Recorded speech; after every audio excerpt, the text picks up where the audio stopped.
বরিশাল মহানগর ও জেলা ছাত্রদলের উদ্যোগে বিএনপির চেয়ারপারসন ও সাবেক প্রধানমন্ত্রী বেগম খালেদা জিয়ার সুস্থতা ও রোগমুক্তি কামনায় দোয়া মাহফিল অনুষ্ঠিত হয়েছে। বুধবার ৩ ডিসেম্বর নগরীর সদর রোডে বিএনপি কার্যালয়ের সামনে এ দোয়ার আয়োজন করা হয়। এতে শতাধিক নেতাকর্মী ও স্থানীয় গণ্যমান্য ব্যক্তিবর্গ অংশ নেন। দোয়া মোনাজাতে বেগম খালেদা জিয়ার দীর্ঘায়ু, সুস্বাস্থ্য, দেশ এবং জাতির সার্বিক শান্তি ও কল্যাণ কামনা করা হয়।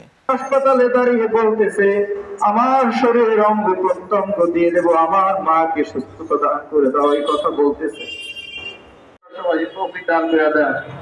আখির ফরিয়াদ, আল্লাহ আপনি আমাদের গণতন্ত্র মাকে সুস্থতা নসিব করিয়া দেন। শুনছি তিনি খুব খারাপ অবস্থায় এখন রয়েছে। আল্লাহ, বাংলাদেশ তো মনে হয় যেন থমকে গেছে।